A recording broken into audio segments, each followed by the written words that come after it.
Good morning students. ये हमारा carbohydrates का 9th लेक्चर है for BSc part 3 paper second. इस लेक्चर से पहले हम फ्रुक्टोज के बारे में बात कर रहे थे, उसको हमने डिटेल में डिस्कस किया। अब हम बात करते हैं ग्लाइकोसाइड्स के बारे में। वो कंपाउंड्स जो मोनोसेक्राइड्स की रिएक्शन हम अल्कोहल और ड्राई HCl से करते हैं, तो जो बनते हैं एसिटल्स या कीटल्स, साइक्लिक एसिटल्स या साइक्लिक कीटल्स, उन्हें हम ग्लाइकोसाइड्स कहते हैं। कलेक्टिवली उन्हें ग्लाइकोसाइड्स बोला जाता है। और हमें पता है, हमने ग्लूकोज की रिएक्शंस पढ़ी है, हमने फ्रुक्टोज की रिएक्शन पढ़ी है।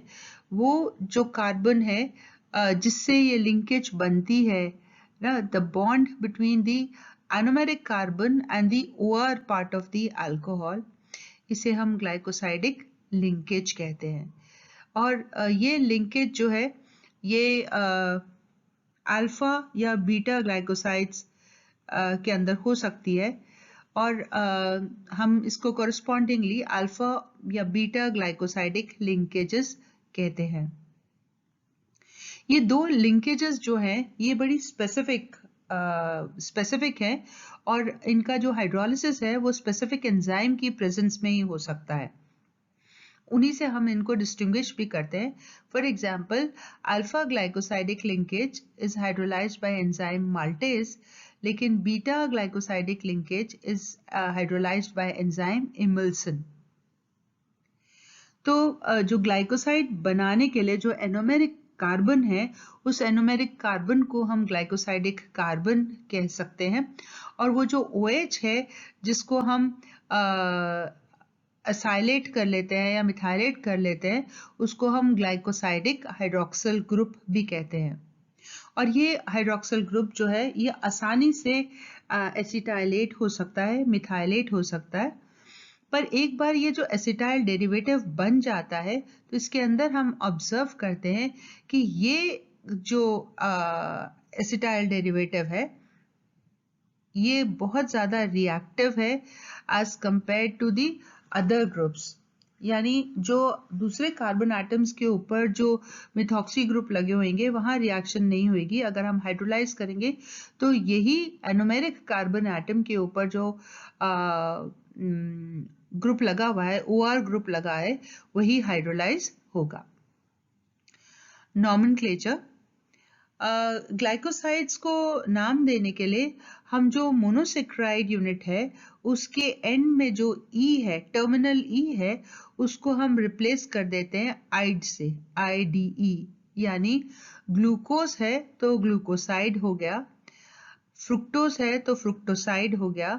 इसी तरीके से हम सिंपली बोले 6 मेंबर्ड शुगर मॉलिक्यूल पायरेनोज है तो पायरेनोसाइड हो गया, या आपका फ्यूरानोज है तो फ्यूरानोसाइड हो गया।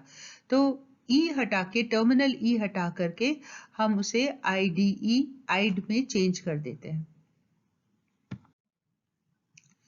ग्लूकोसाइड की प्रॉपर्टीज, ग्लूकोसाइड्स ईथर्स और एस्टर्स की तरह स्टेबल है न्यूट्रल और बेसिक सॉल्यूशन के अंदर, परंतु एक्वस एसिडिक सॉल्यूशन के अंदर ये हाइड्रोलाइज होकर के वापस से मोनोसेक्राइड और अल्कोहल दे देते हैं। क्योंकि ये ग्लूकोसाइड्स अल्कलाइन सॉल्यूशन के अंदर हाइड्रोलाइज नहीं होते, तो डेफिनेटली ये ग्लूकोसाइड्स फेलिंग्स रिएजेंट और टॉलेंस रिएजेंट के साथ में रिएक्ट नहीं करेंगे। क्यों? क्योंकि फेलिंग्स रिएजेंट और टॉलेंस रिएजेंट अल्कलाइन सॉल्यूशन के अंदर ही बनाए जाते हैं, और अल्कलाइन सॉल्यूशन का ग्लूकोसाइड के ऊपर इफेक्ट नहीं होता। क्योंकि ये ग्लूकोसाइड्स जो हैं ये एक्वस सॉल्यूशन के अंदर भी हाइड्रोलाइज नहीं होते, इसलिए ये हमें म्यूटा रोटेशन नहीं दिखाते। यानी कि अगर अल्फा डी ग्लूकोसाइड है और बीटा डी ग्लूकोसाइड है तो वो स्टेबल है, वो आपस में एक दूसरे के अंदर रिवर्सिबली इंटरकन्वर्ट नहीं होते। कुछ स्पेशल केसेस ऑफ ग्लूकोसाइड्स के बारे में बात करें, जो हम डाइसेक्राइड्स या ट्राइसेक्राइड्स, टेट्रासेक्राइड्स, पॉलीसेक्राइड्स की बात करते हैं, जहां पर एक से ज्यादा मोनोसेक्राइड यूनिट्स आपस में एक दूसरे के साथ में लिंक्ड होती हैं, वो एक स्पेशल केस है ग्लूकोसाइड्स का। क्यों? क्योंकि ये जो दो शुगर मॉलिक्यूल्स हैं, ये इसी ग्लाइकोसाइडिक लिंकेज के साथ में लिंक्ड होती है। फॉर एग्जाम्पल, सुक्रोज को हम हाइड्रोलाइज करते हैं तो ग्लूकोज और फ्रुक्टोज का एक एक मॉलिक्यूल मिलता है, यानी ये ग्लूकोज और फ्रुक्टोज ग्लाइकोसाइडिक लिंकेज से जुड़ा हुआ होता है सुक्रोज को बनाने के लिए। तो ये एक स्पेशल काइंड ऑफ ग्लाइकोसाइड हो गया। दूसरा, नेचुरली अकरिंग ग्लाइकोसाइड्स जो कि हाइड्रोलाइज करने पर खाली मोनोसेक्राइड यूनिट्स ना ईल्ड करके कोई और नॉन कार्बोहाइड्रेट फ्रेगमेंट दे तो भी वो ग्लाइकोसाइड्स होते हैं। से फॉर एग्जांपल हम ये आर्ब्यूटन को ले, इसको हाइड्रोलाइज करते हैं हम। आर्ब्यूटन जो है ये ग्लाइकोसाइड है, पियर लीव्स के अंदर मिलता है।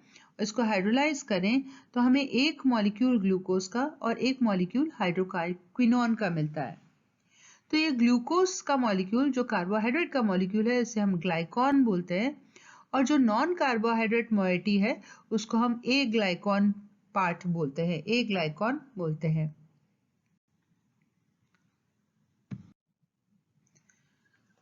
अब कॉन्फर्मेशन ऑफ ग्लाइकोसाइड्स, हमने ग्लूकोज से ग्लूकोसाइड बनाया, फ्रुक्टोज से फ्रुक्टोसाइड बनाया, तो जो चेयर कॉन्फर्मेशन है उसके अंदर हम देखें मिथाइल अल्फा डी ग्लूकोपायरानोसाइड और मिथाइल अल्फा डी फ्रुक्टोपायरानोसाइड के आपको एग्जाम्पल्स दिखाए हैं यहाँ पर, जो ग्लूकोज और फ्रुक्टोज से बनाए गए हैं। इसके अंदर खाली ये C1 कार्बन एटम के ऊपर मिथॉक्सी ग्रुप आ गया है, C1 कार्बन एटम के ऊपर मिथॉक्सी ग्रुप है, और ये हमें चेयर कॉन्फर्मेशंस दिखाई दे रही हैं।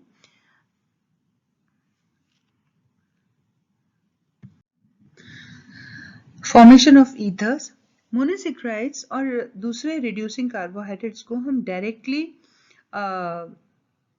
अल्काइल हैलाइड के साथ में बेस की प्रेजेंस में रिएक्ट करा के ईथर में कन्वर्ट नहीं कर सकते। उसका कारण कि जनरली हम विलियमसन्स ईथर सिंथेसिस से रिएक्शन कराते हैं, लेकिन यहाँ ये संभव नहीं है क्योंकि बेस की प्रेजेंस में कार्बोहाइड्रेट जो है वो लॉबरी डी ब्रॉन वेनिक-आइंस्टीन रीअरेंजमेंट दिखाएगा और हमें मिक्सचर ऑफ मैनोज, फ्रुक्टोज और ग्लूकोज मिलेगा। तो इस कॉम्प्लिकेशन को अवॉइड करने के लिए हम इस एनोमेरिक हाइड्रोक्सिल ग्रुप को प्रोटेक्ट करते हैं ग्लाइकोसाइड बना करके, और फिर उसके बाद में उसे ईथर के अंदर कन्वर्ट करते हैं। इसके दो मेथड्स हैं। पहला मेथड पर्डी मेथड, अल्फा डी या बीटा डी ग्लूकोपायरानोज से शुरू करें हम, मिथेनॉल और ड्राई HCl के साथ में रिफ्लक्स करें तो एनोमेरिक कार्बन के ऊपर या एनोमेरिक हाइड्रोक्सिल ग्रुप जो है वो कन्वर्ट हो जाता है मिथॉक्सी ग्रुप के अंदर और हमें ग्लाइकोसाइड मिलता है, मिथाइल बीटा डी ग्लूकोपायरानोसाइड। अब इस पायरानोसाइड की रिएक्शन जब मिथाइल आयोडाइड और सिल्वर ऑक्साइड की प्रेजेंस में करें तो हमें कंप्लीट मिथाइलेशन मिल जाता है, जहां पर सारे के सारे OH ग्रुप्स मिथॉक्सी ग्रुप के अंदर कन्वर्ट हो जाते हैं। तो हमें मिला methyl 2,3,4,6 tetra O methyl beta D ग्लूकोपायरानोसाइड। अब जब इसे हम डाइल्यूट HCl के साथ में हाइड्रोलाइज करते हैं तो खाली एनोमेरिक कार्बन एटम के ऊपर जो मिथॉक्सी ग्रुप है वही हाइड्रोलाइज होता है, क्योंकि वो सबसे ज्यादा रिएक्टिव होता है, वो एसिटल लिंकेज के थ्रू लिंक्ड है, इसलिए वो सबसे ज्यादा रिएक्टिव है और खाली यही ग्रुप है जो हाइड्रोलाइज होता है OH के अंदर, और बाकी methoxy group as it is रह जाते हैं और ईथर बन जाता है। That is 2,3,4,6 tetra O methyl beta D glucopyranoside. जो दूसरा मेथड है वो है हार्वर्ड्स मेथड, और इस हार्वर्ड्स मेथड के अंदर भी पहले हम मिथाइल अल्कोहल और ड्राई HCl के साथ में ट्रीट करके इसको पायरानोसाइड में कन्वर्ट कर लेते हैं, मिथाइल अल्फा डी ग्लूकोपायरानोसाइड, और फिर इसको डाइमिथाइल सल्फेट अल्कली की प्रेजेंस में ट्रीट करते हैं। तो ये सारे OH जो हैं ये मिथॉक्सी ग्रुप के अंदर कन्वर्ट हो जाते हैं और कंप्लीट मिथाइलेशन हो जाता है, या पर मिथाइलेशन हम बोलें ये सारे के सारे OH ग्रुप्स जो हैं वो OCH3 ग्रुप के अंदर कन्वर्ट हो गए पर मिथाइलेशन रिएक्शन, और हमें मिलता है methyl 2,3,4,6 tetra O methyl alpha D ग्लूकोपायरानोसाइड।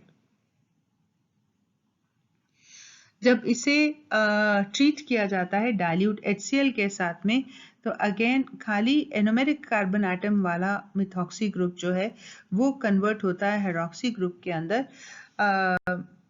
बाकी के नहीं होते क्योंकि बाकी के सब सिंपल ईथर लिंकेजेस हैं, जबकि ये एसिटल लिंकेज था और हमें ईथर मिलता है।